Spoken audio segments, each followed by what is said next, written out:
collaboration between the Nusa Putra University and IEEE Computational Intelligence Society Indonesia chapter. So to gain the barakah for this event, let's start our event with Al-Fatihah.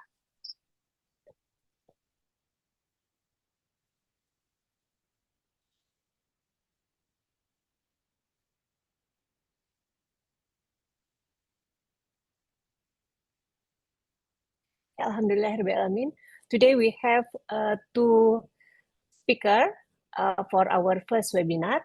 The first speaker is Dr. Shankar from USM, and the second speaker will be Dr. Muharman Lubis from Telkom University. Before we start our session, we would like to ask Professor Teddy Mantoro to open the session. Prof. Teddy,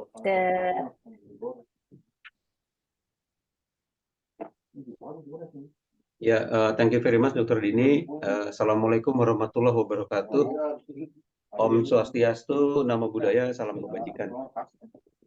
So first of all, I would like to thanks to everyone who managed to come to our first webinar. This webinar, like just mentioned by Dr. Dini, is the collaboration between School of Computer Science, SOCS, Nusa Putra University from Sukabumi, Cisaat, with the IEEE Computational Intelligence Society Indonesia chapter, right? So I would like to thanks again to Dr. Dini as the coordinator of this webinar series.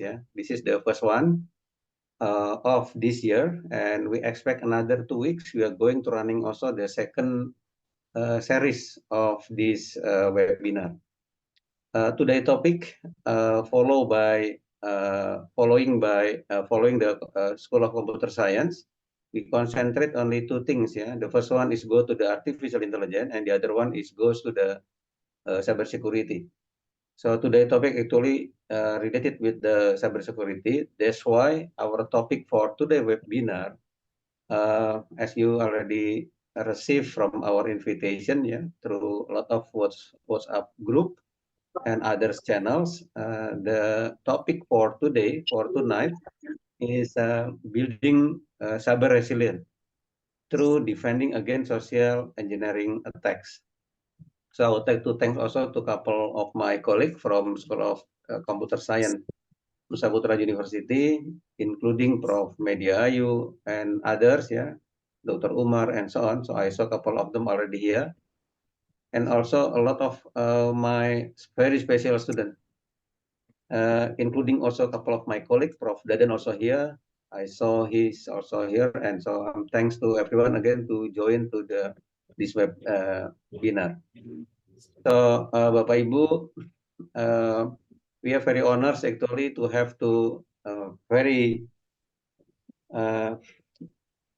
deep, I think, in terms of the research speaker. The first one came from USM, Dr. Shankar Karupaya, and the other one is Dr. Muhammad Lubis. So I know him also during his post during PhD in IIUM, where Dr. Dini currently working in the IIUM at the moment. So both of them previously studied in Malaysia, where I was the lecturer over there. All right. So if we see the cyber threat, so a lot of organization, they need to concentrate to their human resources basically. Okay. So when I'm talking about the resources, they need to, the organization, whatever the organization that they have, they need to concentrate with 5 things. That according to the UN. All right. So the first one, we need to concentrate to the technological aspect. And then the second one goes to the capacity building. The third one, of course, the organization, procedure, and so on inside of the organization. And then the fourth one, they related with the collaboration. The threat was come in. Of course, they cannot go alone. They should be follow with some collaboration. The problem here in several countries, sometimes collaboration become very hard because they are not trust each other, and they are under the cover of secrecy. Secrecy means they don't want to share because they think like something which is actually can be shared, they think this is a secret, all right? So this is not so good actually. So we need to encounter this kind of problem by doing. And then the last part, again, according to the UN here, yeah, the fifth one, they call it as the regulation. So again, if I repeat from the early beginning, the first one, they related with the technology. The second one is goes to the capacity building, SDM, yeah, and then the organization, collaboration, and regulation. Then a lot of people, a lot of organizations to do so, then they try to equip their staff by give them a lot of training. Some of the training actually something what they call by CTI, yeah, cyber threat intelligence, which is not easy in this context, all right. And a lot of organizations they expect the capability goes to, I mean, the IT guys, they have to have the capability to encounter the cyber threat by have the skill in risk assessment, and then also in the incident response planning. And the last one is about on how to take care the continuity of the business and how to recover very fast in a certain incident, for example. Then I hope in this and in today discussion we can go to that to this cyber threat better, to understand better. Of course, into aspect here, the first one goes to, I think will be presented by Dr. Sankar. They're related with the social engineering attack, focusing in the phishing attack, which is so many variants nowadays, people doing phishing at the moment, And then the second one is, this is the other side of the social engineering attacks. This is about the cyber resilient framework will be discussing by Dr. Muhammad Lubis. So then I will not stay long in terms of to opening some this webinar, So with Bismillahirrahmanirrahim, so I open this webinar, the first series of the webinar. Hopefully everybody can follow until in the end, Previously, last year, everyone, so every single year, we're running this type of a webinar. Usually we're running until 10 times at least. I don't know for this year. Let's see how does it goes. How good is our energy also. Previously, we put the certificate as the free, everyone. But for this year, I asked everyone who requests the certificate to transfer to our school, very low cost, In Malaysia, only around 3 ringgit, very low, and in Indonesia only 10,000 rupiah, 10.000 saja, Just in case you need the certificate for, if you are the lecturer, for example, for your BKD or some other matters there. So with that, again, thank you to the two speakers, thank you to Budini, and thank you to everyone to join this seminar, webinar. With that, and I back to Bu Dr. Dini. Thank you very much, and wassalamualaikum warahmatullahi wabarakatuh. Thank you very much, Prof. Teddy, for the opening remark. All right, so now we will start our webinar. So I think the agenda will be start with Dr. Shankar and continue with Dr. Muhammad Lubis. Then after Dr. Muhammad Lubis, then we will open for the question and answer. For participant, if you have question, you can write the question on the chatting box, or maybe later after the second speaker, you can unmute your mic to ask the question direct to the speaker. Okay, Dr. Shankar, are you ready? Okay, yes, before Dr. Shankar start the webinar, I will read a short biography of Dr. Shankar. So Dr. Shankar also the speaker from the for the previous webinar series, previous years. Okay, so TS Dr. Shankar Karupaya currently serves as the Deputy Director and Researcher at the National Advanced IP-Physics Center and Physics at University Science Malaysia. He earned his PhD from Teknis Universitat Dharma Darmstadt in 2016. Dr. Shankar primary research interests lie in cybersecurity and P2P bootnet. He has authored and co-author over 50 articles in journal, workshop, and conference proceeding. Recently, he founded USM for cybersecurity spin-off company, which focus on providing cybersecurity service to Malaysian SMEs. Okay, Dr. Shankar, without further ado, please start your webinar. Thank you.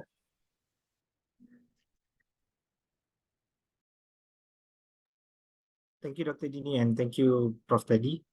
First of all, thank you very much for inviting me. Is my voice audible? Yes, very clear. Okay, good. All right, so good morning, everyone. Morning, good evening, everyone. Yeah, so I'm going to actually introduce a topic called social engineering and phishing with some tips on how to actually handle them briefly. So I've been given 20 minutes. Let's see how much I can cover in 20 minutes.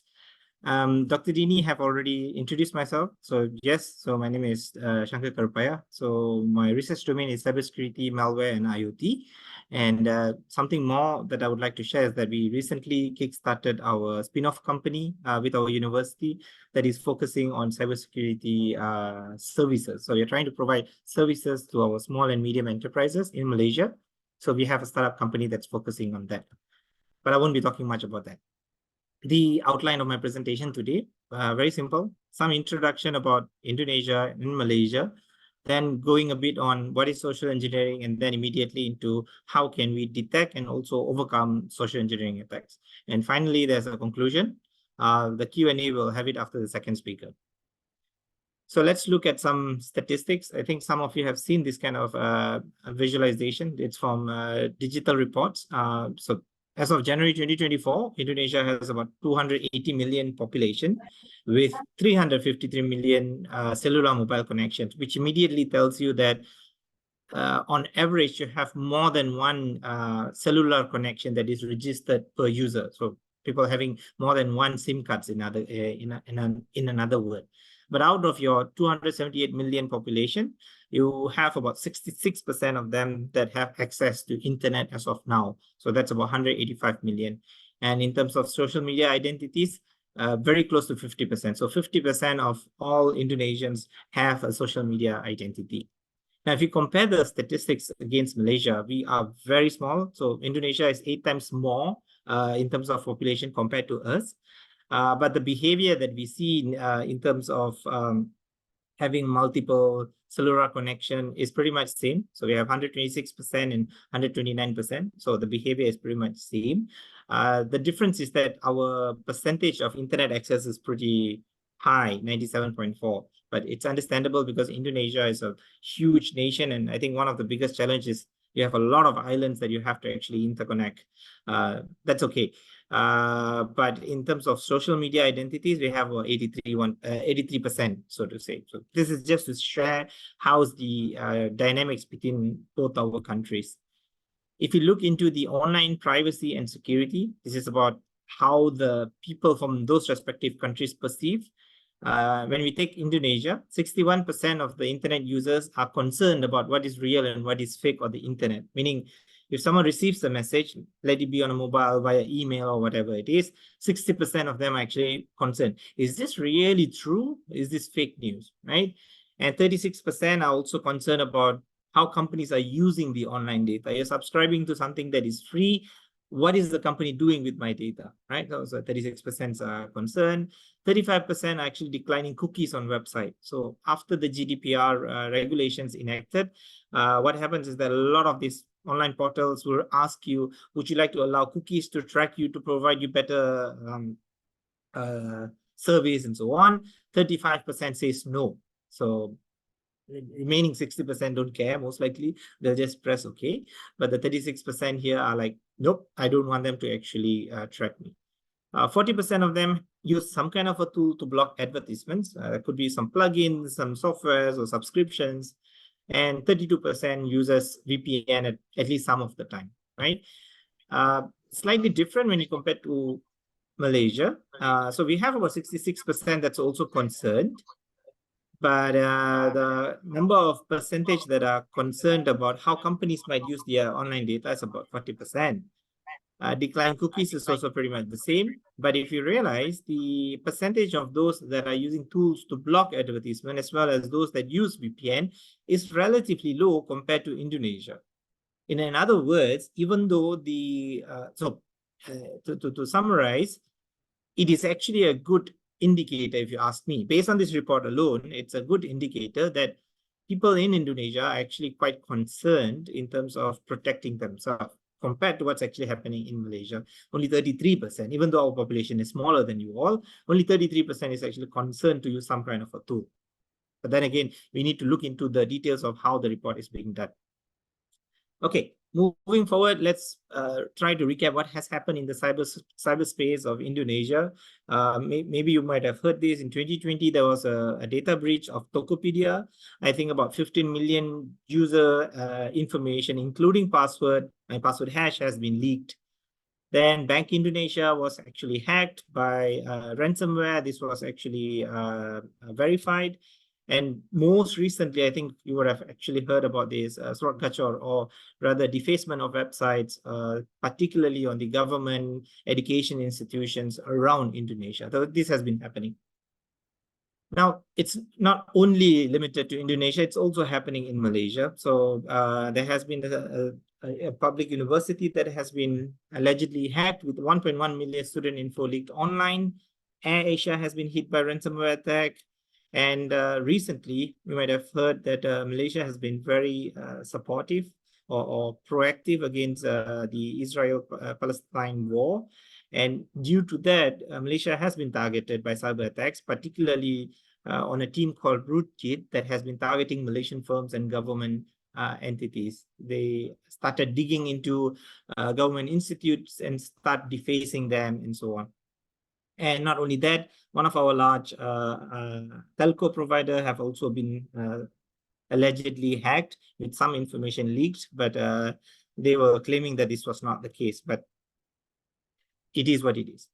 Now, for those who know what is the ITU Global Cybersecurity Index, it's a ranking system where it ranks all the countries, and based on the ranking, Malaysia and Indonesia stands on the point of number 5. Ranking number 5 doesn't mean the 5th country.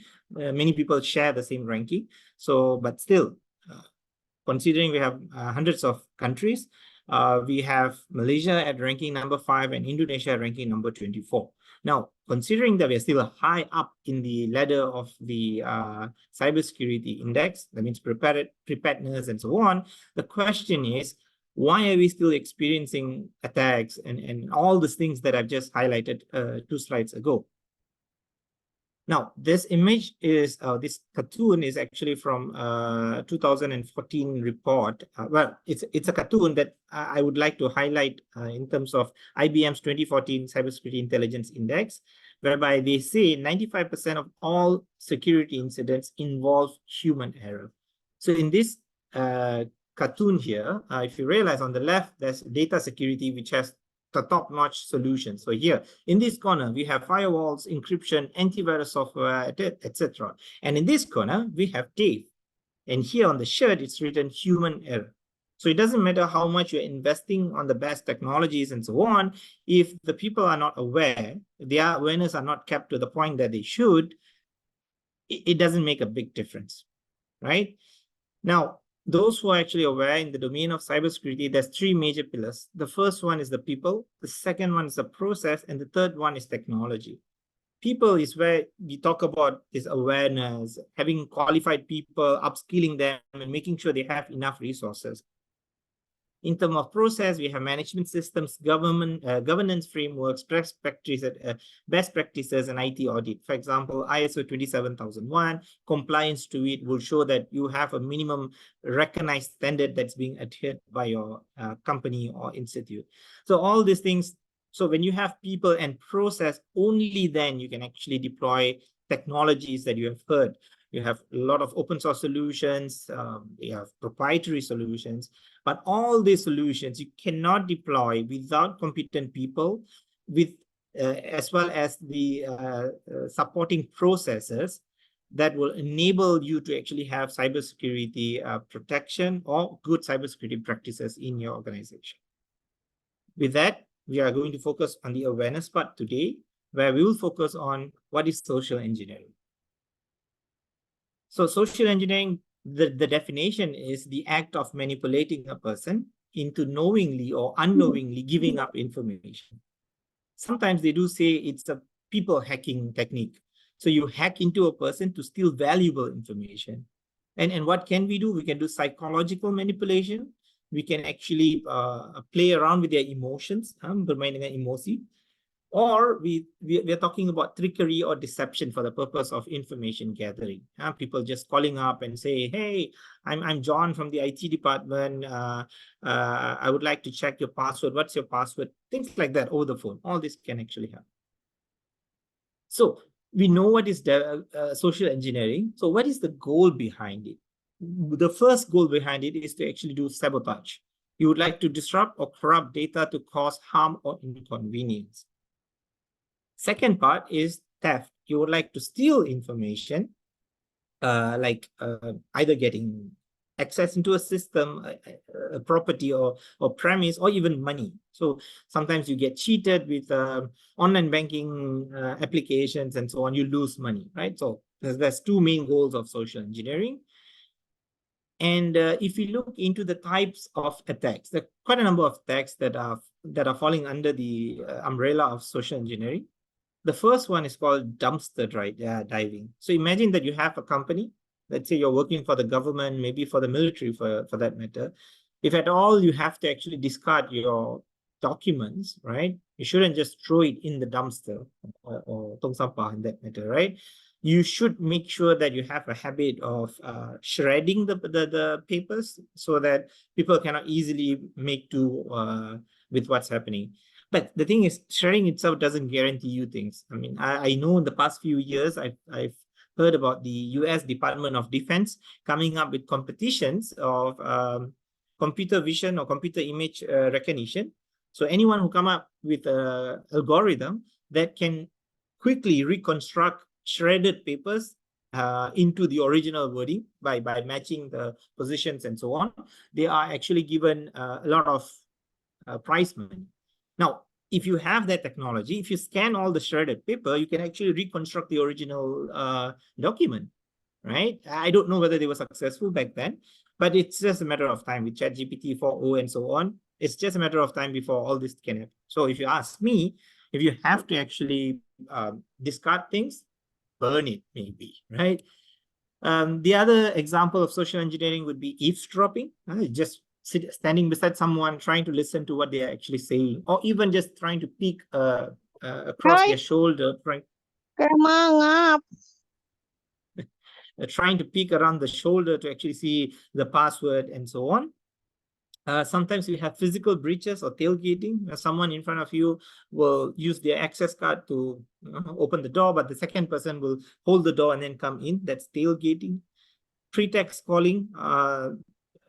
Maybe you will, you as an attacker, you will call the IT department and say, hey, I'm Sarah from the, HR department. I've lost my password. Can you please reset to me over the phone and things like that, right? But most commonly, it's phishing emails, which is the focus of our talk today, right?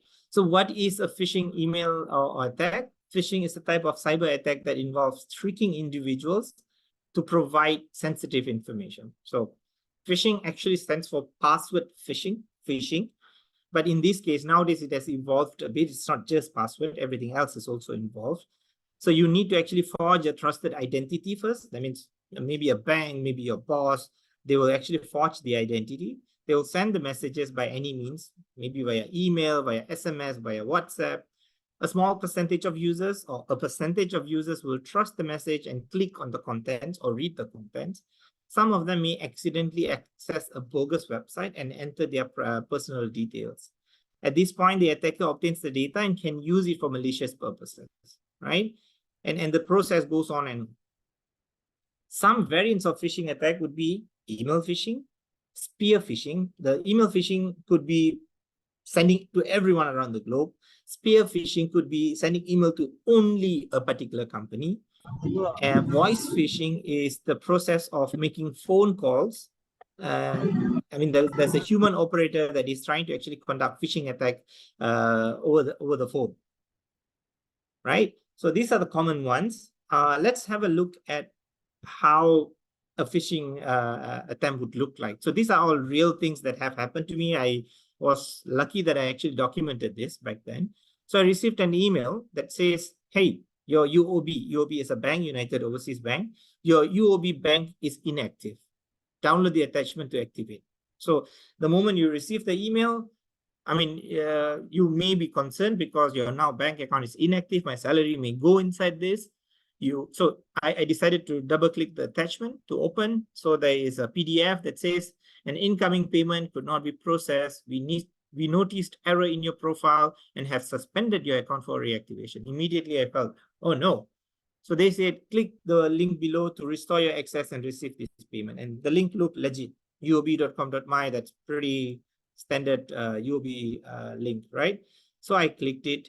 Once I clicked it, I go to my familiar UOB portal page where I have to key in my username and password. I proceeded to do that. It says your tag number will be sent to your SMS via SMS to your registered phone number. After a while, it says we need to validate your information. Give me your full name. Give me your phone number. And after that, please enter the tag number. So this is what they have mentioned.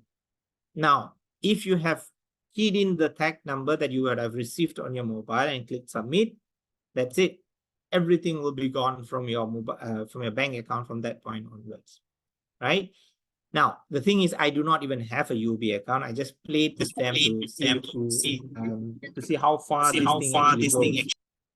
So if you actually look into the original bank portal, on the right, we have the phishing site. On the left is the original portal, right? That's why I put our original here. First time I visit, you have this notification that says be vigilant. So you can just ignore this. So this is the view of the original site, and this is the view of the phishing site. If you realize it's pretty close, very not exactly similar. I mean, not exactly the same, but pretty close, not bad. Why? The only differences are here, there is lesser space compared to here. That means here probably there's 2 space and here's a single space. There's an address here, there's no address here. But the key thing is this one.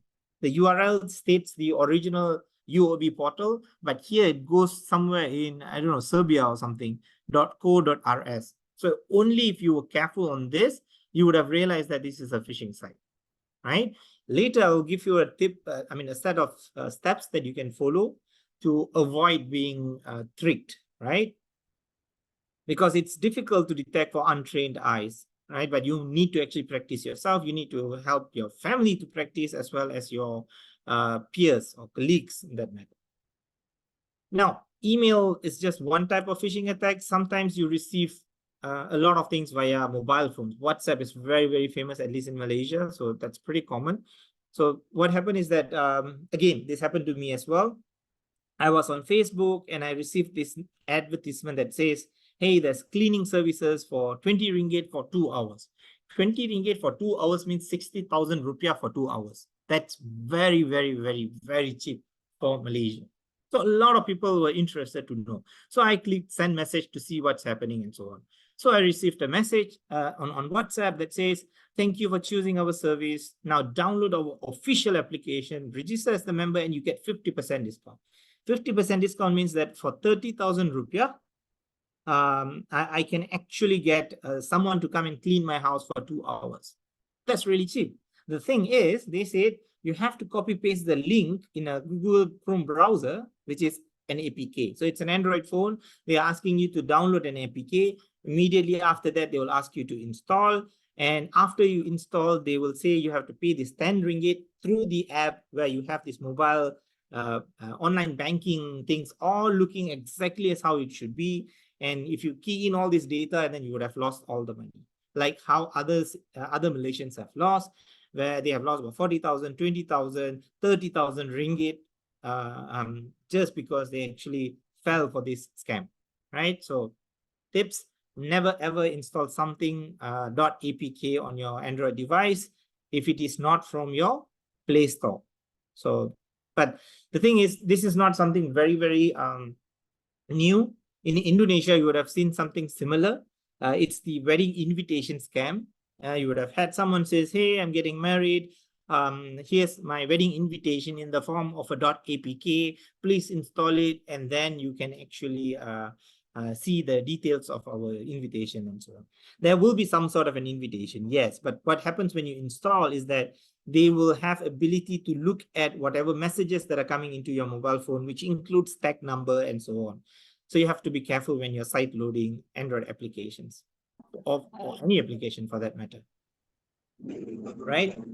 So early this year, the Badan Siber Sandi Negara from Indonesia, BSSN, have published a report on the top 10 anomalous traffic. And in that top 10, if you realize, the highest is generic Trojan red, but the second one is about phishing. And quite a number of them were about phishing. So if I were to classify all these anomaly categorization into three, the first one is malicious software, which we are not going to focus today. But social engineering techniques is actually quite high among what's being targeted in Indonesia as well. So this is why we hope by sharing with you guys today, you guys can actually be aware and also share this information to others. Now, what happens if that what happens when we are actually into cyber attacks or being victim to cyber attacks? Obviously, we will have financial losses. Sometimes we will have reputational damage. Imagine that your email address or your email and password has been hacked, or you have accidentally give out your username and password. They will use your email address to send emails to all your friends. And that would actually cause you reputation damage. And sometimes it can even go to operation disruption. Imagine that because of what you clicked, you might have invited a ransomware in your company or your university, everything gets collapsed. This is doable as well. And of course, national security threat, that's also possible. And finally, human and social impact. So if something that is very, very sensitive to you because of you not being careful, this information is actually leaked online, it will cause psychological issues in most of the cases, right? Now I'm going to the last part of my talk, which is the best practices against social engineering attacks. Now, in principle, I would recommend every one of you to have personal cyber hygiene, and I'm going to share only 10 best practices. They are short ones. First one, on your mobile device, on your laptop, on your PC, install reliable antivirus and malware software. Right? These tools are there to actually detect and eradicate malware, even if it is accidentally downloaded or accidentally executed. Now, in some cases, or in most cases, universities may have enterprise subscriptions, which might give you free antivirus from the university, or even for a subsidized price. Even if you do not have that, please invest on one. Having antivirus is the basic thing that you should have. Number two, if you have firewalls on your laptop, on your router, or whatever it is, please make sure you never disable them unless you know what you're doing. They help to prevent people outside of your network, people outside of your laptop from accessing your computer unnecessarily, right? So make sure firewall is being used and not disabled. Software and firmware, make sure you upgrade it regularly. If you buy a laptop today, please ensure, make it a habit every month, try to check if there's a new update or not. Don't keep it until it's like, I don't want to lose this 10 minutes because I have 10 tabs that are opened. Don't do that. Find this 5-minute, restart immediately. If you are not able to do that, you will be sitting duck. They will be able to target you very easily. Next, set strong passwords. I know nowadays you have a lot of tools that says, a lot of sites that says, okay, give me capital letter, uppercase, lowercase, numbers, symbols, and so on. And after 3 months, they ask you to change again. It's very, very difficult to remember. Therefore, use a password manager. Right? There are a lot of online password managers, open source password managers that are available. Use them. You can even set the ability to remind you every 3 months to change your password and so on. It's a cool invention, but do not forget the very password to access this particular tool. And whenever possible, apply or use multi-factor authentication. Remember, when you want to sign in Google, sometimes it will say, please get a verification code from Google Authenticator and so on. So if you do not know what it is, please read about this, and please ensure wherever possible online, you have this MFA. Even if there's an application that is accidentally installed, without the MFA authentication, they cannot do anything, right? And whenever possible, employ device encryption. Sometimes it's something that regular users look away, but we should do it. Sometimes organizations will have this practice embedded, so they would have enforced this. If it is a university laptop, they would have had device encryption from default. But if it is not, please apply it yourself. Regular backups, make sure you should have offline backups, so that if anything happens to your laptop, if your laptop gets missing, your laptop gets ransomware or laptop crash, you always have additional copies available, right? And if you end up buying new IoT devices, cheap ones or expensive ones for that matter, which are connected over the internet, make sure they are using the latest encryptions for wireless networks. So you shouldn't be using anything on WEP, for example. It should be WPA2 or WPA3. Make sure the default passwords are changed, because a lot of malware is actually trying to use the default username and password to access all the online tools or online IoT device. And whenever there's a firmware update available, please make sure you apply them. Number 9, please ensure that you wipe hard drives. If ever you needed to actually hand over your laptop to your friend, you have to sell it to someone, even to give to your siblings for that matter, you can give them everything except your hard drive. I would recommend destroying your hard drive by drilling into the magnetic plate itself. Formatting alone is not enough. You can always recover files that are already formatted, right?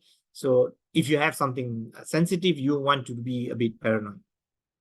And finally, you should try to avoid social engineering attacks, which I'm going to highlight with some, I think, 8 tips on how to do it. Now, on my right, it's the email that I received earlier. Remember, I told you about UOB Bank. Now I'm going to have some checklists that I would like to recommend you follow in the future. The first thing you should do when you receive an email is to check the urgency of the subject line. Here, it says your UOB Bank account is inactive. This would actually trigger the sense of fear. Oh no, why is my account inactive? That's what's meant in this particular subject. Next, you should actually inspect the display name.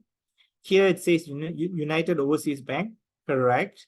But here it says Jackie Lee Meng Hao at uob.com.my. Now, banks wouldn't use a personal email to send out notification that your bank is inactive and so on. That's flag number 2 that you should be worried. Number 3, check if there's salutation. Salutations mean that hello, Mr. Shankar, or hello, Dr. Dini, things like that, right? Here, there's nothing here. It says your UOB account is inactive. Now, we are keeping our money in the bank. Wouldn't the bank have the courtesy to actually put dear, blah, blah, blah, good morning, blah, blah, blah? They would definitely do that. When this thing is missing, that's another flag that should actually trigger. Number 4, check for typographical and grammatical errors. If you check here, you wouldn't find any grammatical errors. But if you realize the A letters here has an accent at the top, these are not, I mean, from a computer perspective, this is not A. This is a different character altogether. Now, for those who may be wondering, why is this A different? This is not because the guy wanted to write it fancily, but this is an attempt to circumvent potential phishing email detection systems. Because if you realize the words that they're using is account, inactive, download, attachment, activate. These are all keywords that will be used to detect a potential phishing email. So if there's a solution, it will detect if it is able to, for example, see the word account. In this case, we do not use account. It is a something CCOUNT. So this will not match the filter that will be applied by the phishing email detection mechanism. So this is quite smart what they did here. Next, inspect all links and attachments. Do not click. I opened it, remember, but you shouldn't actually do all this if there are multiple red flags at the top. And finally, if it is sounding too good, it is usually not. Remember the case of this 20 ringgit cleaning and so on. It was too good. You should not actually trust it. Another email that I received is that I received an email stating that I received an instant payment of 13,200 Denmark krone from so-and-so. I don't have anyone to do in Denmark, and no one is willingly going to give me free money, right? So things like this will happen. You may have received, otherwise you would be receiving it after this, right? So I'll give you another tips. Again, this is another email that I received. This is the tips that I gave earlier.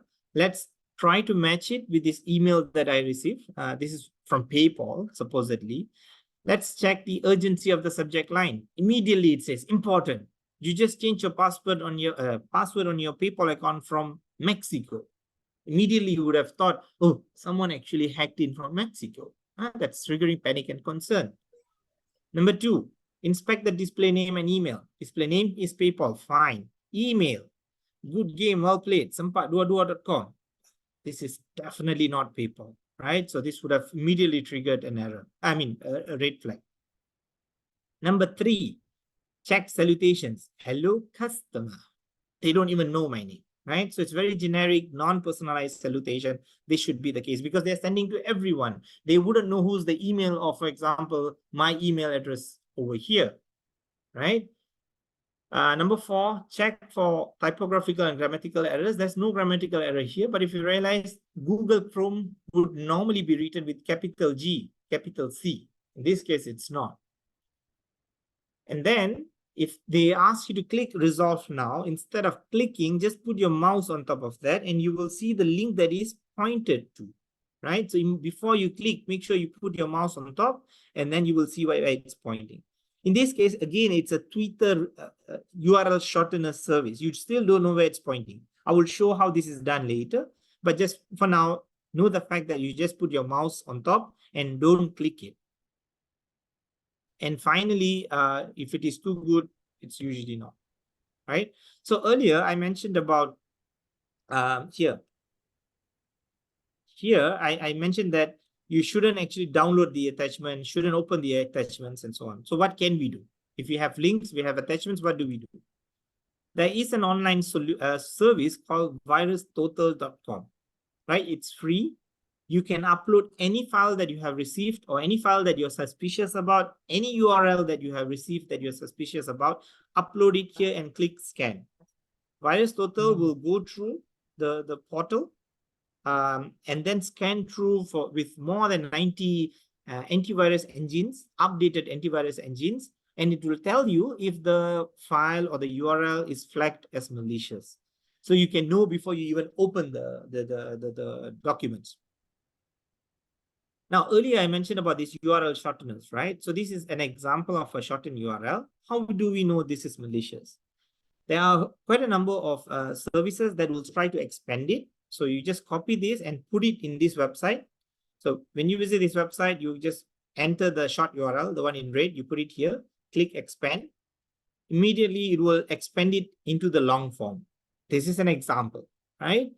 And once you have done this, you know this is the extended URL, and you can check if this URL is saved by clicking one of these solutions, Web of Trust, Site Advisor, and so on. Now, despite all the tips that I've said, I've given, you still have doubts, right? Be extra paranoid. It's perfectly okay. Whenever possible, call up or email the person directly. I mean, if he emails you with one email address, don't email to exactly that. Just go on the website, look at how to reach out to the customer service, how do I reach out to the technical guys, and then ask the questions over there. Verify the news via alternative communication channels, maybe on the social media. If anything that the bank wants to say, it would have been there. So verify the news before trusting it entirely. Now, to conclude, I think I've made the point clear that humans are the weakest link in cybersecurity right now. And social engineering attacks attempt to manipulate emotions and trust. If you are able to exercise good cyber hygiene, you can protect and prevent yourself from being targeted or attacked, right? So with that, I end my talk today, for now, and I will give way for the next presenter to actually share his presentation, and I will open the Q&A later on. In the meanwhile, you can feel free to actually add the questions on the chat as well. Thank you. Thank you very much, Dr. Shankar. So actually, similar with accident, 70% of the problem is come from the human, right? Right. Okay, so for the participant, if you have a question for Dr. Shankar, you can write the question on the chatting box. Then later we will answer your question. Yeah. Now we move on to the second speaker, Dr. Muharman. Are you ready? Okay. Inshallah. All right. Let me read a short biography of Dr. Muharman. Dr. Muhammad Lubis has earned a Doctor of Philosophy in Information Technology from the International Islamic University, Malaysia. He completed his master's degree at the same university and his bachelor degree at the University Utara, Malaysia, specializing in computer network. Currently, he is pursuing a master's degree in management at University Widyatama, a bachelor's degree in law at Universitas Terbuka, and a double degree at the International Open University for a Bachelor of Art, Islamic Study, and a Bachelor of Science, Physiology. He teaches a variety of courses, including data government and information technology, data analysis and business enterprise, digital transformation and strategy, innovation and technological entrepreneurship, knowledge and resource management, research methodology, and cyber law and ethics. He has authored several scientific journals and presented at international seminars and topics such as personal data protection, organizational information system strategy, and cyber resilience and assurance. All right, so without further ado, Dr. Muharman, you can start your webinar. Thank you.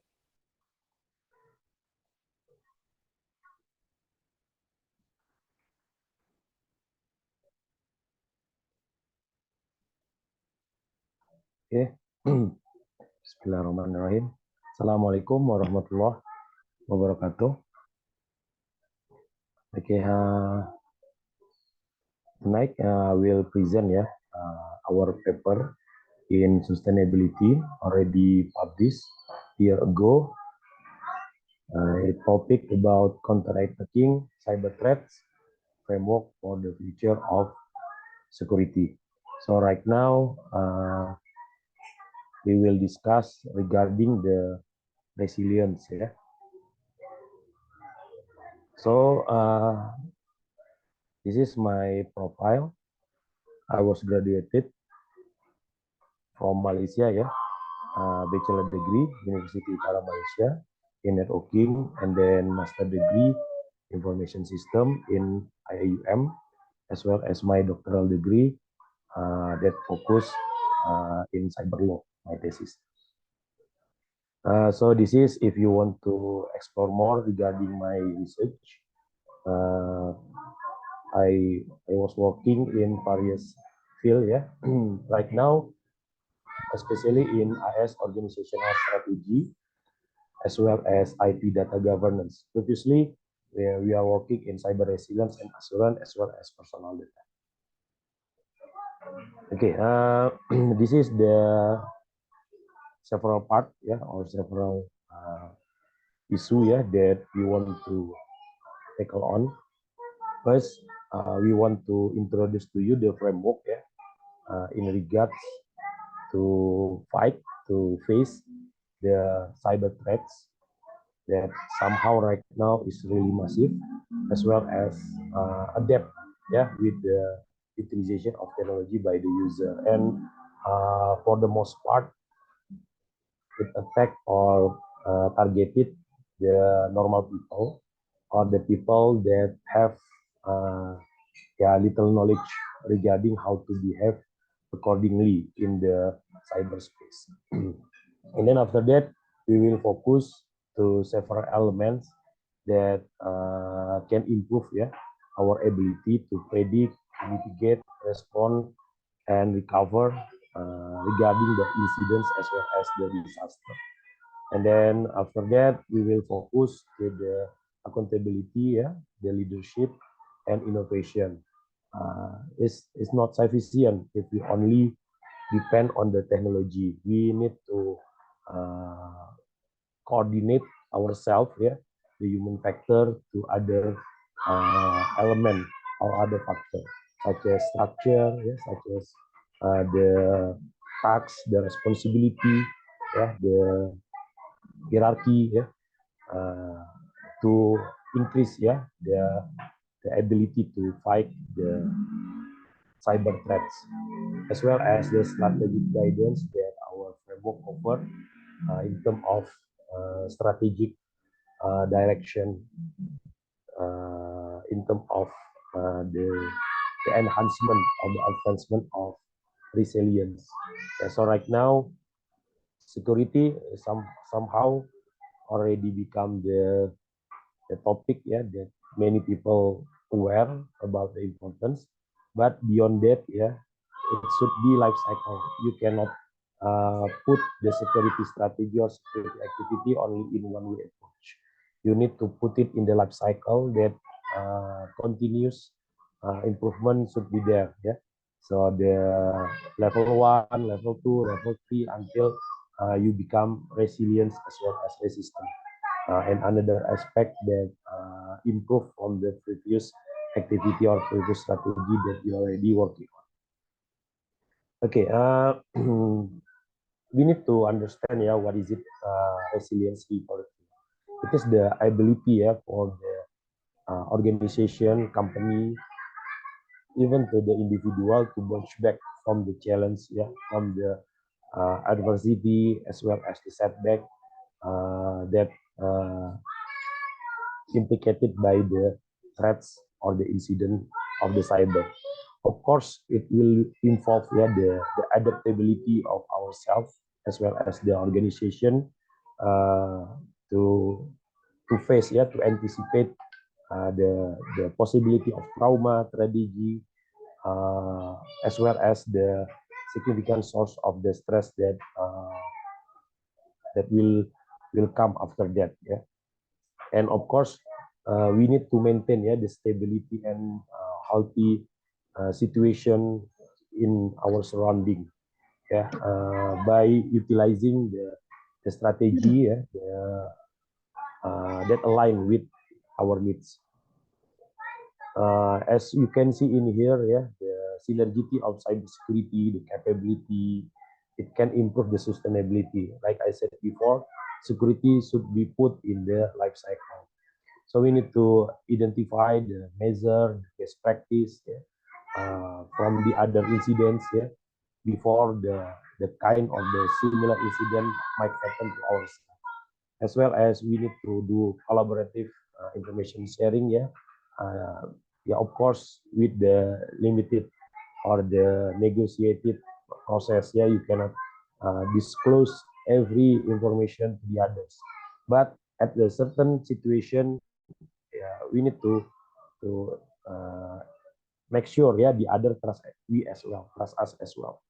And then other various aspects, such as the control, in the preventive measure, in the detective measure, as well as in the restorative or recovery measure.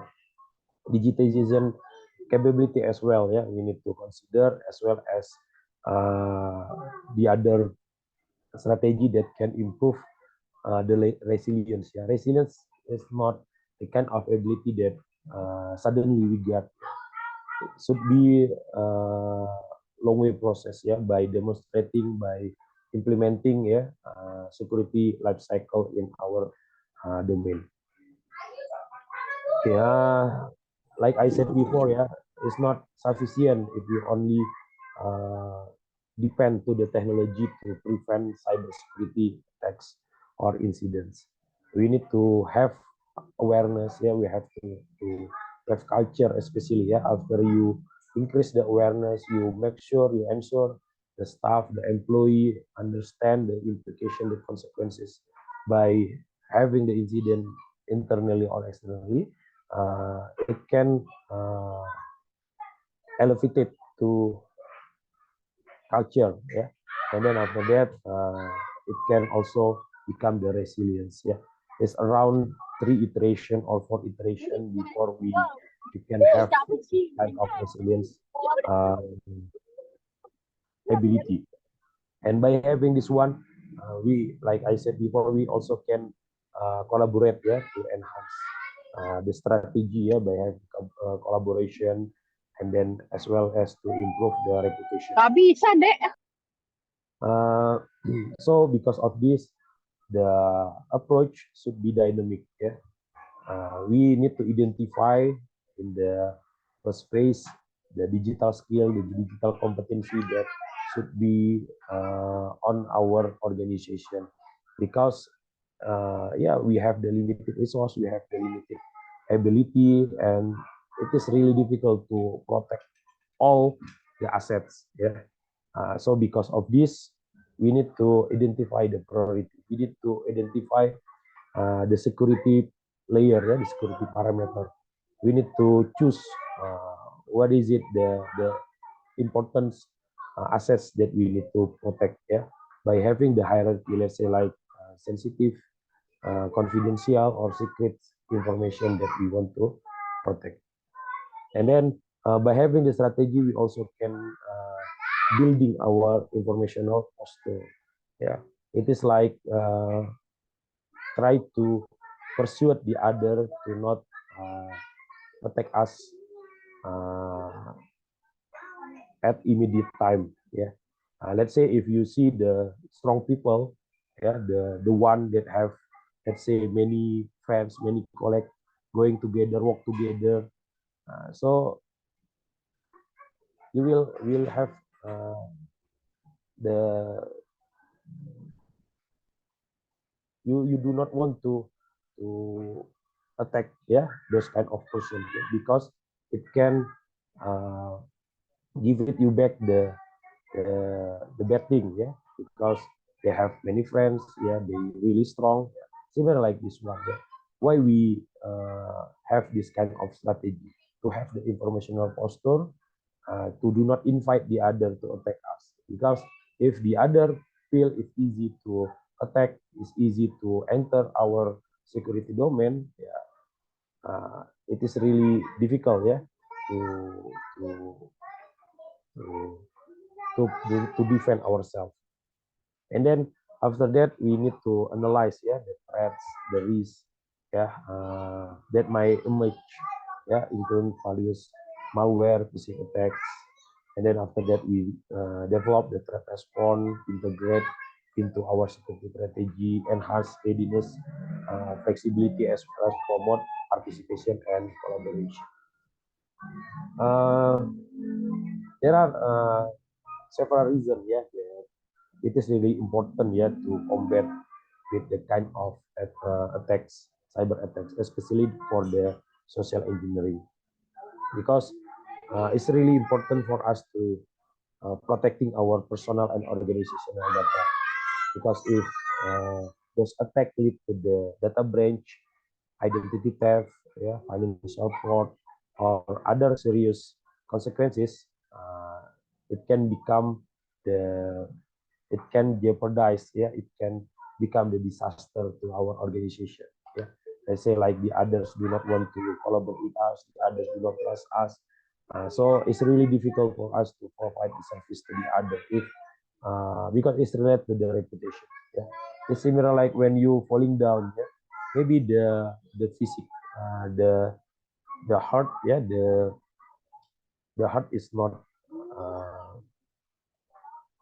really hard, yeah, but the sameness, yeah, the same fullness that might hinder you to interact with the other later on, yeah, because the other mock you, the other laugh at you. Similar like the organization, because the organization is the comprise for the several individual. Of course, the characteristic of the individual will be reside in the organization as well. by enabling this kind of approach, we can maintain this kind of trust, the integrity. We also can preserve our reputation as well as brand image. The efforts on the strategy cannot be done in only one iteration. It should be done in several iterations. Like I said, it's at least 3 or 4 iterations that consists the identification process, the design process, the implementation process, as well as the evaluation process. Of course, cyber attacks, let's say, may have a smaller impact, if the incident response time, containment action, and overall incident management can improve, So this is the thing that we try to have in the organizational. If it have the large impact, it will be difficult for us to do the operation. Besides that, we need to ensuring the compliance as well as the legal obligation, because the perspective of cyber resilience is not only reset to internal, but we need to also understand the surrounding, especially the stakeholder, let's say like the government, let's say like the other competitor, let's say like the supplier, as well as other organization that have the collaboration with us. So because of this, the framework should have the effective approach, that can be persistent, that can be predictive, preventive, preemptive, proactive, as well as patient. So by having this one, we can enhance, like I said before, the awareness to lead the organization to have the security culture, and later on lead to the cyber resilience. While the other process, let's say like in the assessment, in the evaluation, it could become the compliance, as well as the cooperation and cyber protection. For the actionable strategy, previously, let's say you only have the kind of action that rigid, not flexible, linear, but after a certain time, when you already understand, how to handle or anticipate certain possibility that might harm the organization, it can be agile, as well as responsive. And then beside that, the strategy that you already plan and then execute or run, it should be monitored, regarding the effectivity and how the other as well, the user, the staff, respond to this kind of strategy that you already put on. Let's say like, for example, like the password, that many people put it, the combination between letters, between numbers, as well as the symbols. We see how this kind of strategy enhance the security of ourselves as the organization. If, let's say, people or the user have difficulty to change periodically, we can make the kind of simple combination, let's say like using space, between 2 words or 3 words, rather than using the combination but with the complete one, without the space, or any other scheme that we can think on. Let's say like previous survey, that we have done as well, the religious indicator also become the significant factor, to improve the awareness, to improve the culture, because over there we will be addressed to the moral issue, to the interaction issue, to the improvement issue, as well as the, let's say like group or team, that working together in various activity, in various process, rather than individualistic activity. So this kind of factor that we need to identify in our strategy that we put on in the security life cycle.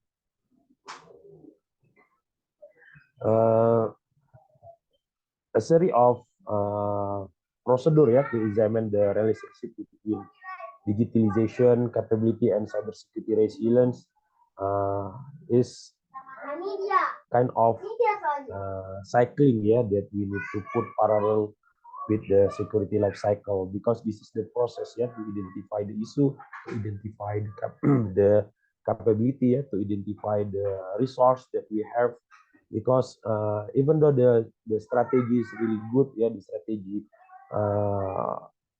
already best practice in another company, but if ourselves do not have the capability to run, to execute on that kind of strategy, it will be nothing. So the education, yeah, should be done properly. Yeah, the simulated attacks also need to done properly. Yeah, or periodically. The policy and procedures should be monitored and evaluate. Yeah, in systematic manners. Also, we need to encourage reporting from the others. Yeah, because at certain aspect, the staff or the employee somehow it's really difficult to report, yeah, for the certain thing that happened. Maybe they already think the others already report, yeah, or maybe the channel is not existing yet, yeah, or the channel is really difficult to follow on, yeah. Let's say like the case in Indonesia when people when in a certain route, yeah, or in a certain street, people ask for the money, yeah, or let's say, I guess it's become the hot topic right now in the parking spot, yeah, when people ask for the money for the parking service, while in reality, in fact, the parking is free, yeah, the fee is free, and there's no fee, yeah.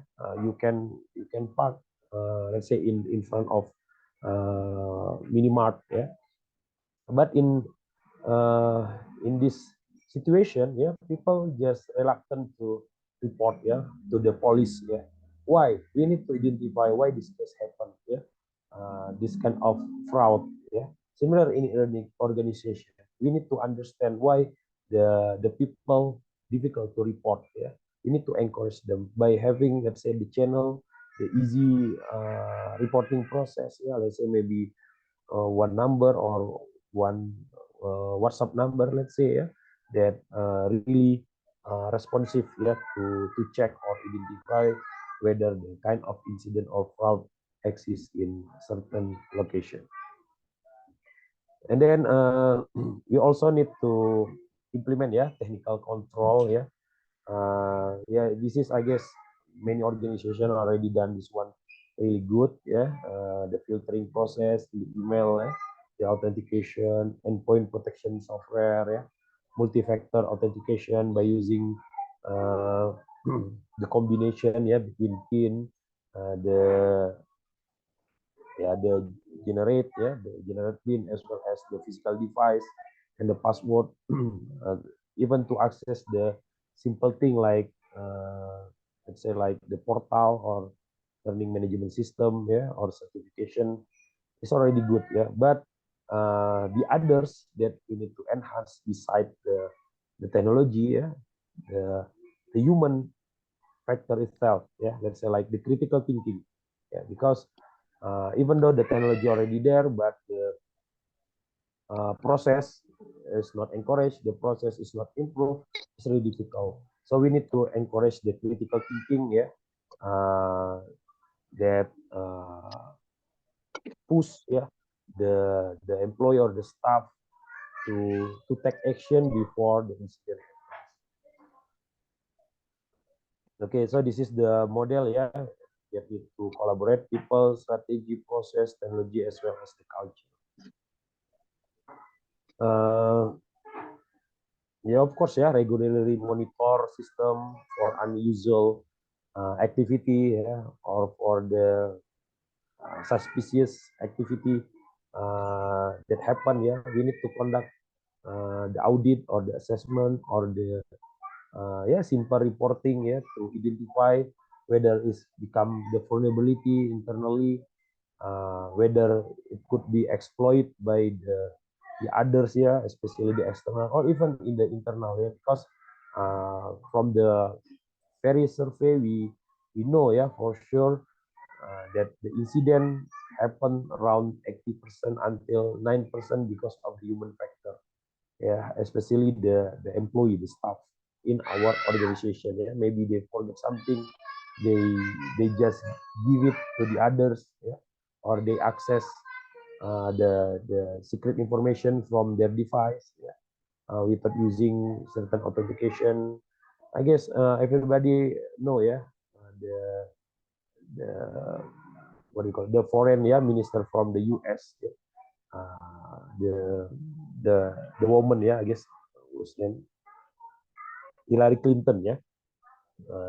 So the ratings, the popularity vote somehow before the election got dropped down because they sent the email and the secret information regarding I guess the ISIS at the time, without the encryption.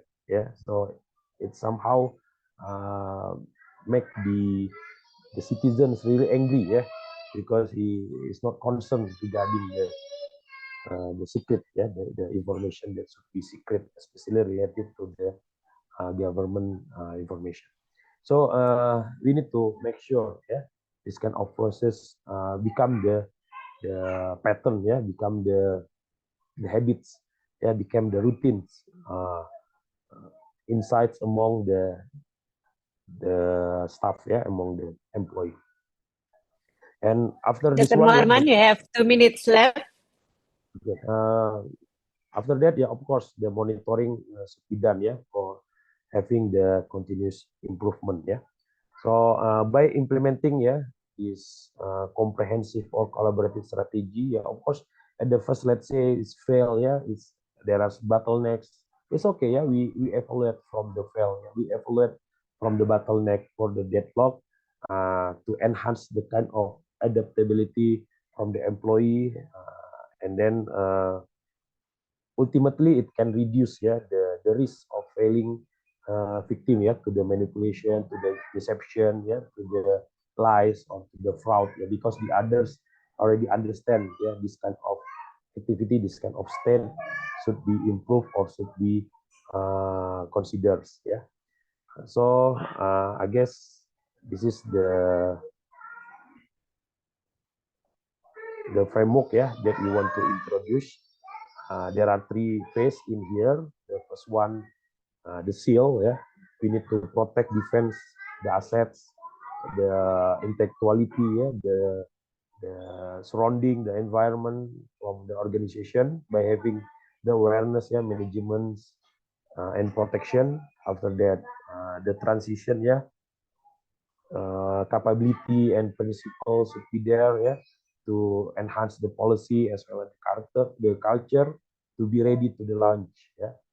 So this is the third step, to have the resilience, the resistance, as well as response and retraction from the organization by putting the mindset of the security as the swords. If the other want to attack us, we also can attack them as well. So readiness and the recovery become the sword of the security. So this is the metrics, for the assessment in the each respective paradigm, and the action, the critical action in maintaining the digital security, increase awareness, education and training regularly, periodically, based on the needs, based on the capability of the employee, engaging in the cybersecurity community to have the update related to information, using the security, the simple security tools, practicing the digital security, activism and advocacy, to have the consultant, legal advocacy, and working in cybersecurity safely by, let's say, bring your own device, separate between assets from the organization and asset of our individuality, and then sharing information that have limited or have standard operational procedure, contributing to the research, try to the others to give feedback, give criticism, and the last one, reporting the suspicious activity. We encourage for everybody that resides in our organization. Okay, thank you so much for the attention. I give it to the moderators the time. Thank you. Thank you very much, Dr. Muharman. Now let's open the question and answer session. For the participant, if you have question, you can raise your hand, then unmute your mic. Or you also can write your question on the chatting box. Okay, we have one question here for Dr. Shankar. Let me read the question. Let me introduce myself. I am Rian Yusuf. I want to ask Mr. Shankar. In this modern era, we agree that phishing attacks are still considered quite effective attack compared to carrying out other attacks that required large resources. One proposal for solving current information security problem is to apply the zero trust method. The uh, problem is that implementing zero trust is faced with many challenges that must be resolved first, including that the old system may not adapt to zero trust. Trust required continuous maintenance administration, and zero trust can hamper productivity. How do you see the implementation of zero trust in its application to information security, which is already complex like today? Is it possible to implement it at low cost? Okay. Okay, Dr. Okay. Shankar. Yeah, thank you, Dr. Dini. Thank you, Ryan D. Yusuf, for the question. So, I think the question is also related to phishing, but the problem with phishing is that it's a very low-tech solution. You don't actually have to say it has to be a high-tech solution to actually carry out phishing attacks. So maybe a side diversion on the discussion I mentioned earlier. So recently I found out that quite a number of my own friends, meaning my age group, who are professionals by nature, have been falling victim to phishing attempts, scams, and so on. So they are actually computer literate people. So these kind of people could actually fall into this kind of trap. It's just because that the way they played emotion was really good. Now, zero trust or not, this is actually human that we're talking about. So when it comes to actually social engineering, likely, I don't think so. You can actually have a tech solution or high-tech solution that can actually prevent social engineering attacks entirely. Let's put it that way.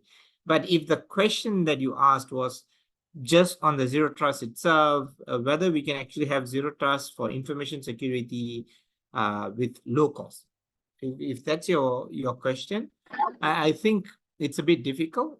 Like how you have actually highlighted, we do have a lot of non-zero trust compatible device processors that are in the ecosystem. It will take time before we figure out how to actually retrofit, or rather make them also compatible so that we can actually have the proper zero trust in place. So yeah, in short, it's not so much about the low cost or not. It will take time, but it cannot actually overcome or cannot replace humans in that sense. We still have to be worried. We still have to educate them in the long run. Hope that answers the question. Thank you. Thank you, Dr. Shankar. Mr. Rian Yusuf, is that answer your question? Okay. Thumbs up. I think it's answered the question, yeah. Okay, let's open again the question from participant. Okay, from me, I guess. All right. Okay, Mr. Zen. Hi, good night, Dr. Shankar. I don't know if you remember me. My name is Zerdi. Hi. You remember me? We were together in Mimos last time. Where? Mimos? Mimos, yes. Okay. Now, okay. Yes. Now I remember. I hope There's you not remember many me. Indonesians that were there. Yeah. Yes, yeah, only one Indonesian in the IPv6 group. Yeah. Right. Right. Okay, thank you for the presentation, Dr. Shankar. Very nice presentation and very clear, I guess, to me. I'm not security practitioners anyway, but it's clear to me, the presentation. But it's from the presentation what I can highlight is the effectiveness of social engineering phishing attack is mainly and deeply rooted in human psychology, as you mentioned before. It plays around with its human emotion. It plays around with human cognitive bias. Sometimes I'm thinking this social engineering is different with politicians. They play around with our emotion, right? And then us being a human, unconsciously we have a tendency to have a cognitive bias and confirmation bias, and it create chaos in society because of this. So put that politician aside. So it seemed like the phishing attack, social engineering attack is it tries to bypass our rational decision-making process. It tries to provoke our immediate response. It tries to often, provoke irrational response from the target, right? And then you also mentioned about practical step to prevent social engineering. You present about skepticism of avoiding this kind of attack.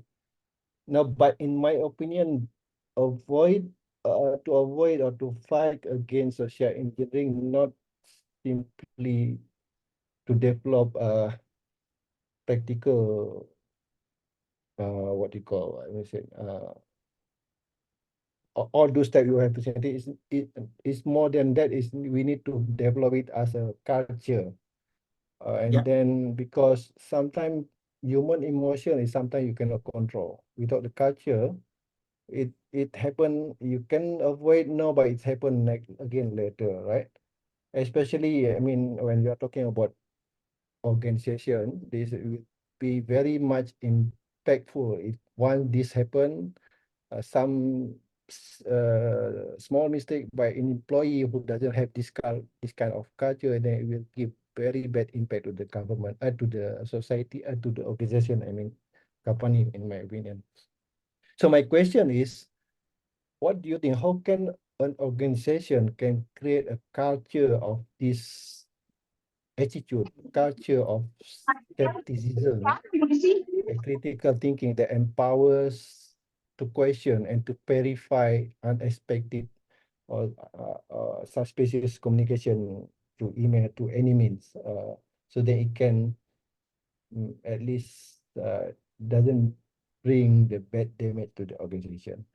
I hope it's clear that my question, Dr. Sangha.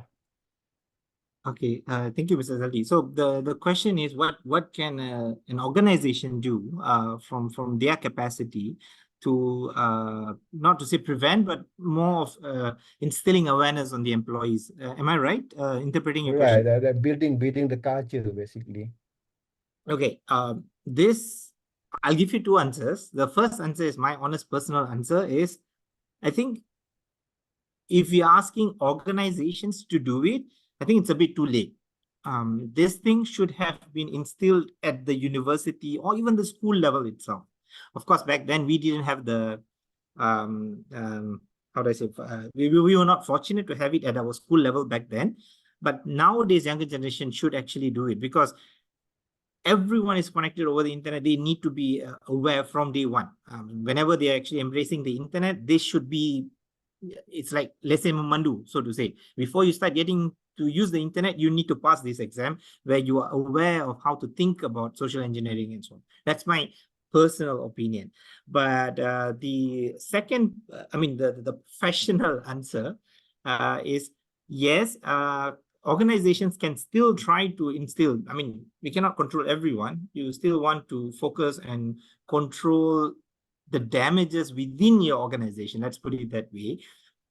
Having these kind of awareness sessions, let's assume that the session that I gave is actually the awareness session that we do, but there needs to be follow through. It's not just a matter of just, hey, I did an awareness session once a year, I'm good. No, it has to be continuation, because threats evolve and we need to actually see where is the weaknesses from our previous training, because everything we do, we need, unless we test, we cannot evaluate the effectiveness. So normally what happens is that we conduct phishing campaigns internally.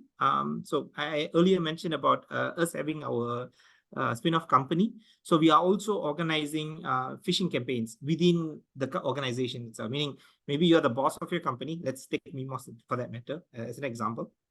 So we will use the CEO of Mimos' name, his email address, and then send out phishing emails within the organization. Of course, it's not malicious per se, but we can actually, I mean, the phishing campaigns comes up with all sorts of statistics that will tell you which employee actually clicked it, how long he took to actually read the email. All these statistics will be there where the organization could actually look through it and see whether this is an outlier case or a significant part of the employees are affected, which also means that your previous awareness attempt or education was not as effective that you actually thought. So in short, there needs to be a continuous effort. It cannot be just for the sake of I fulfill the so-called awareness thingy once a year. This is not enough.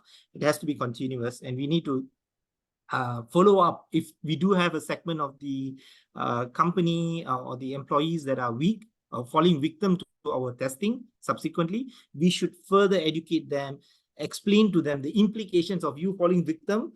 It's not just monetary, but it will also affect maybe retrenchments in the future and so on. So you don't want to be the cause of the downfall of the company, so to say, so that they actually understand the seriousness of using the internet responsibly. I hope that answers the question, Mr. Zeldi. Yeah, I guess so. But then it lead me to another question. And sometimes because it's lead is because it's human emotion, sometimes in order for you to handle human emotion, you need to introduce kind of psychologist expert, True. to individual, right? Do you think in a company level, you need this kind of phobia, I don't know, it should be called phobia or not, to introduce psychologists to prevent this social engineering attack, and then to educate the employers to have critical thinking to any action they are doing within the company? But it would be good if you can actually afford one. But in the case that you can't, outsourcing it is not a bad idea. Meaning you actually outsource with a team that actually have the ability to, I mean, they have a member that's also a psychologist that can actually provide input on, for example, instead of saying, hey, you failed the test, you have to come again and sit for another exam. Instead of saying that, probably there are better ways to do it. Obviously, I'm not the best person to speak from a psychologist perspective, but you're right. End of the day, it goes back to the amount of resources that you have. They will ask, is it so critical that I have to actually spend another headcount as a psychologist just to handle social engineering, or how to actually pacify the victim, so to say, right? So it's nice to have, I'll give you that. But if they cannot, at least outsource that part to we call it managed service providers that could actually supplement whatever you need, so that everyone gets educated or aware of what's happening. All right. Thanks for the answer. Maybe we can discuss further. I give some time for others to ask. Nice to catch up with you here, Dr. Shankar. Sure. Thank you, Mr. Zaldi. Let's catch up. Thanks. Okay, thank you very much. Is there any more question from participant? Or maybe Dr. Muharman Lubis want to give some comment on the zero trust? Okay, thank you, Dr. Dini. Actually, I guess there are the provocative perspective that we can discuss regarding the zero trust. Zero trust is a bullshit. So this is the kind of critics regarding the zero trust and contradictory. I guess the critics somehow could be true, because zero trust overemphasis on the technology, like I said before, and I also agree with Dr. Shankar. the human factor should be there, yeah, if we are talking about the cyber security. Besides that, there are also the limitation in effectiveness as well in regard to the zero trust, yeah, because even though it enhances the security posture, yeah, by reducing the attack surface and improving visibility and control, yeah, of course, it is not panacea, yeah. There's no security model that can completely eliminate the risk, yeah, the kind of threats. Of course, the attackers will still find the way to exploit the vulnerability and human weakness. So this kind of zero trust, I'm not sure, yeah, how it can implement in the what we call it, the cost effectiveness, yeah, because the process itself quite expensive, yeah, that you need to do continuous authentication, yeah, endpoint detection and response, what we call response solution, yeah, and this kind of investment is really difficult, yeah, for the, let's say, small company to have on, and of course the return on investment is not immediately can be get it, yeah, at the immediate time, yeah. Beside this kind of limitation, there are also misinterpretation and misapplication, yeah, because when you say zero trust, yeah, meaning there's no can access, yeah. So people when they try to implement this one, yeah, maybe there are security gaps over there that can create the false sense of security, and in the end will fail, yeah, to achieve the intended security benefits, yeah, even though the posture already there, but the achievement or the objective is the real one, yeah, that the organization to have, yeah. So it's really difficult, really complex, and the challenge already there, yeah. And to implement zero trust, it requires significant planning, yeah, of course, resource, and then the changes, yeah, many changes to the existing architecture of the organization. Then, yeah, because many organizations right now still using the legacy system, and it's really difficult for them. I guess it's just the hype, yeah, the zero trust right now, just the hype from the biggest company in the world, yeah, that want to sell, yeah, using this kind of the hype. Maybe this is, I guess, the perspective that I want to raise, yeah. Even though we still consider, yeah, zero trust as one of the strategy, but I guess from the open source side, there are also another strategy, let's say like honeypot deception, yeah, that you can have the really cheap, yeah, for the honeypot. Let's say the security parameter that every organization that can using right now, yeah, or in-depth security, yeah, that the organization can using, yeah. So this is the thing that we need to consider as well before we got blown by the hype of the zero. Thank you. Thank you very much, Dr. Muharman. All right, is there any more question? Okay, from the chat box, Dr. Lily asked the question, is it possible to have the presentation? I think the request for both speaker, Dr. Muharman and Dr. Shankar, is it possible to have your slides? From my side, Ken, I'll provide the PDF. Sorry, right. from my side, Dr. I'm Muharman? okay. Can pass the slides. All right, thank you. Dr. Muharman, is it possible to have your slide?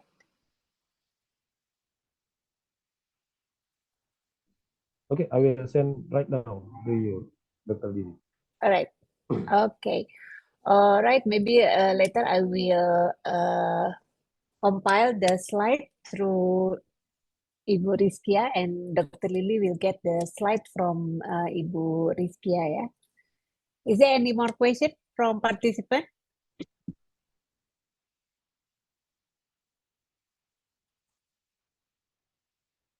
You can unmute your mic if you have question.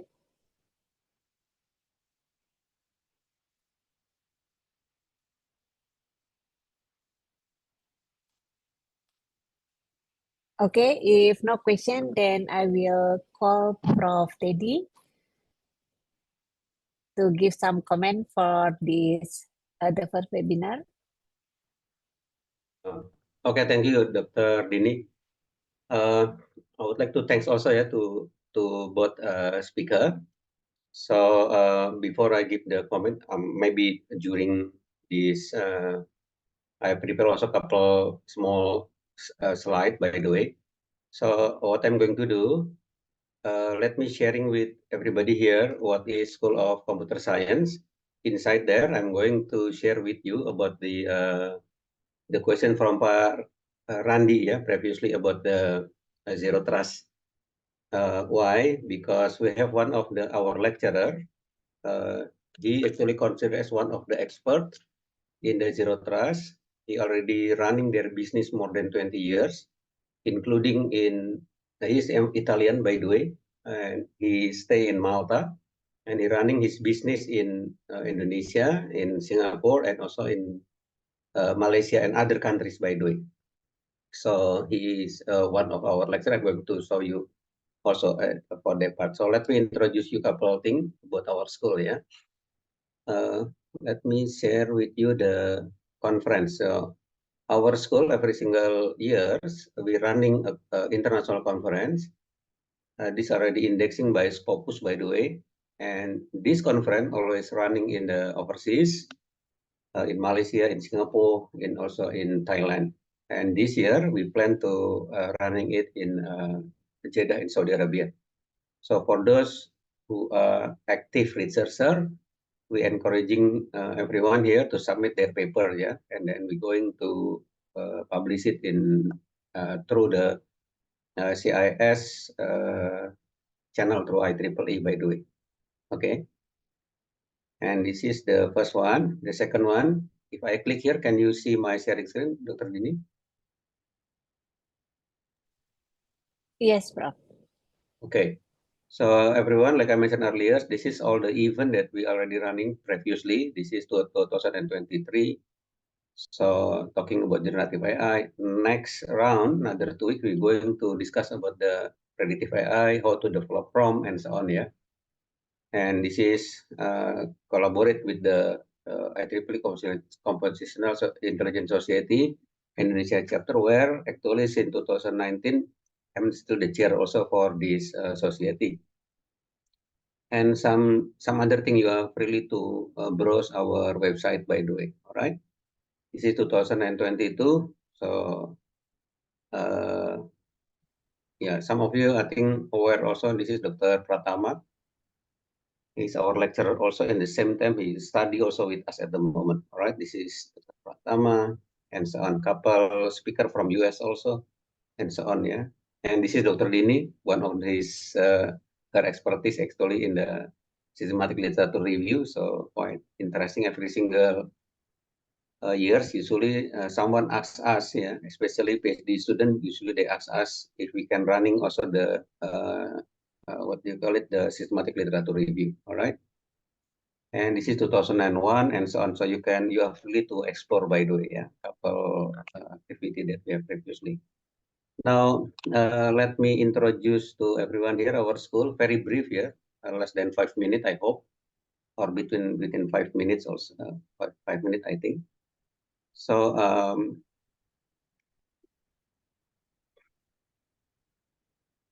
all right. So, our school, this is actually the campus 2, the second campus. We are running our own campus in Sentul.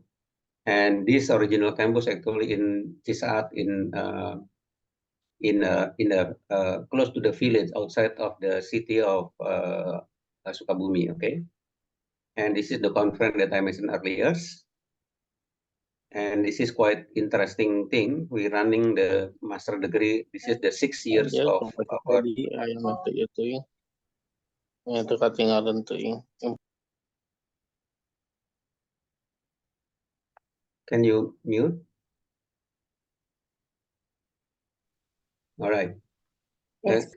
You can see my slide, right, Pak Budini? Yeah, all right. Yes, Prof. So last year we have some collaboration with IKAL. IKAL is Ikatan Keluarga Alumni Lemhanas. I was the alumni also from Lemhanas. We signed a contract actually with Prof. Gumilar. So we're running the master degree level. All right. And this is our school. We have the ACAS accreditation from Köln, from Germany. And also, of course, in Indonesia, we have our own accreditation also. So currently, we're running only S1 and S2, yeah. We don't have any S3 yet, yeah, PhD level. So in relation to the lecturer, this is couple of our lecturer. And this is our guest lecturer. Pak Zeldi also actually our guest lecturer. Really unfortunate, I don't have any chance to put it there. Pak Ono and also Dr. Pratama also, like I mentioned earlier. And this is one of our experts.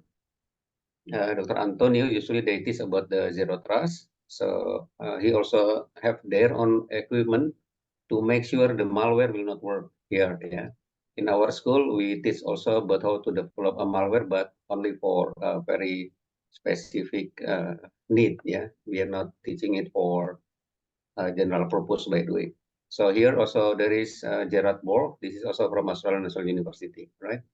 Couple lecturer also they came from like I mentioned earlier from Italy, Malta, and Australia and Malaysia. We are very low cost, by the way. And this is our curriculum, everyone. If someone was interested to study master degree level for AI, so all the thing was here. If you are in the second semester, you're going to learn about the data analysis with the big data, for example, and so on, yeah. And also, of course, the deep learning and visualization, how to develop prompt, and so on, yeah, predictive AI, and so on. And every single semester, we're running also magister in cybersecurity. So this is the first semester, everything should be compliant with the latest curriculum suggested by the government. So there should be more than 54 credit at the moment. So okay, so we learn about the dark web, of course.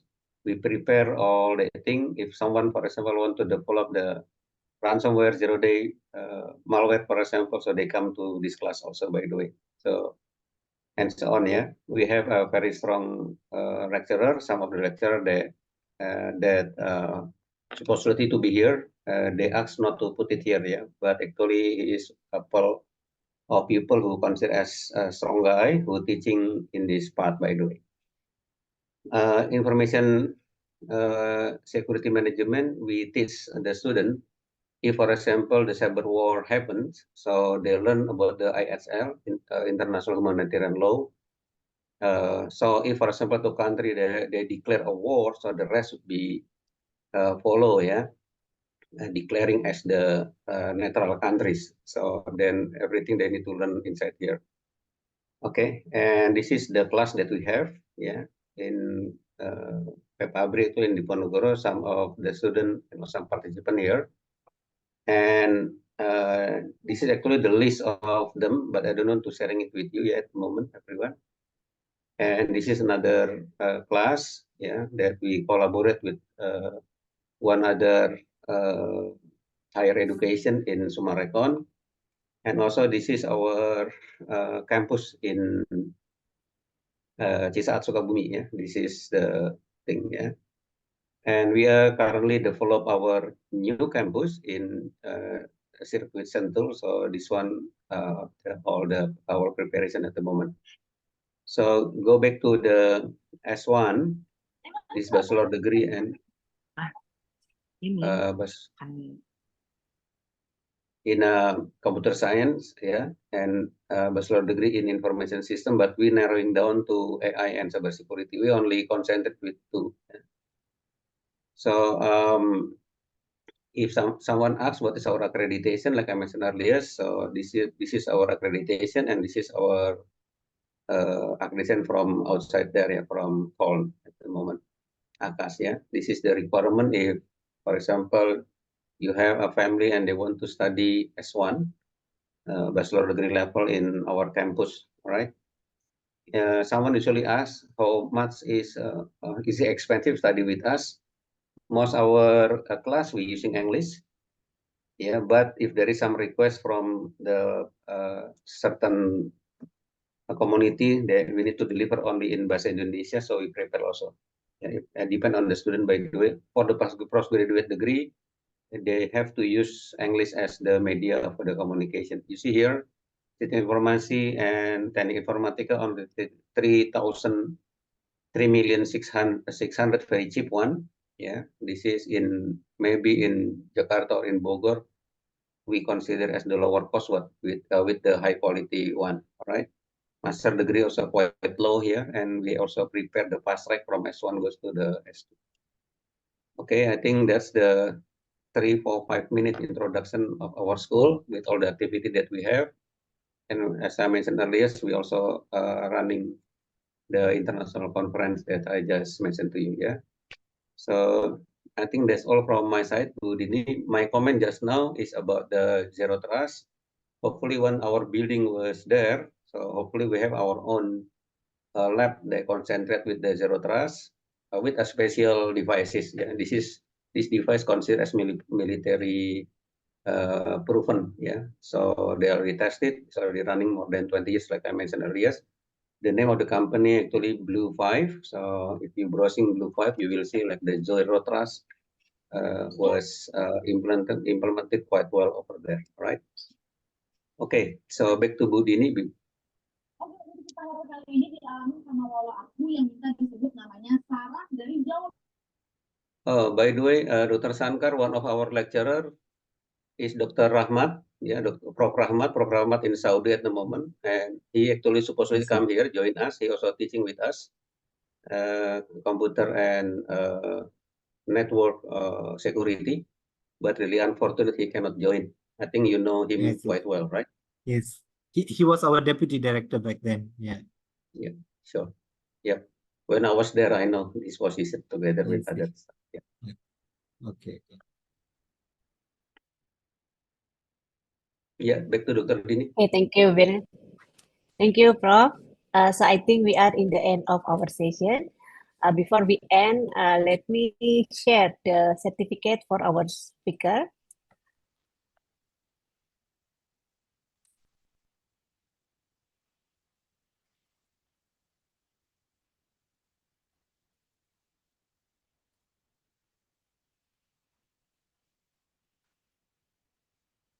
Can you see my screen? Yep. All right.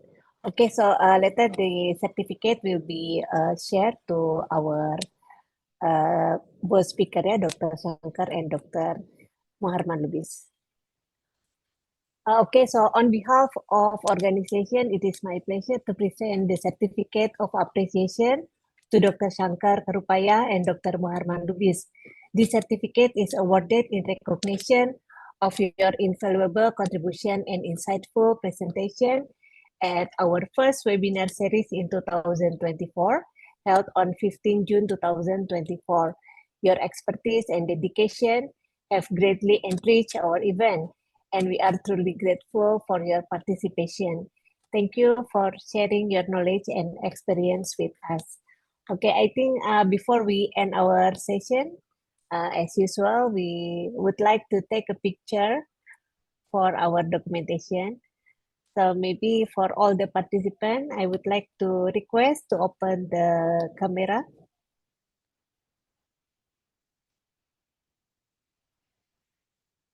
All right, so I have, okay, Prof. Dadan also here.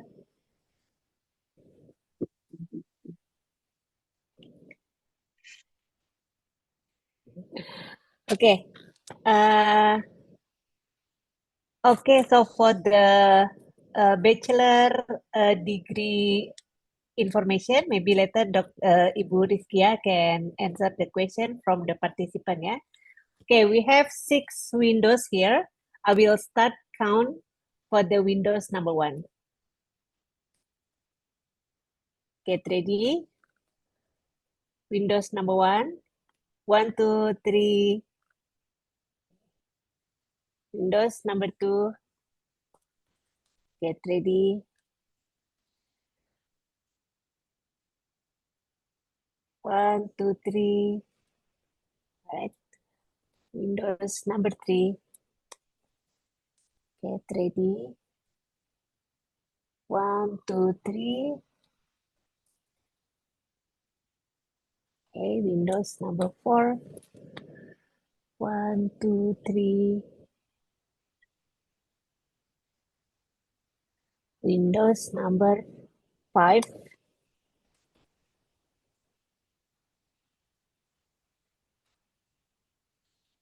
All right, and the last Windows, Windows number 6.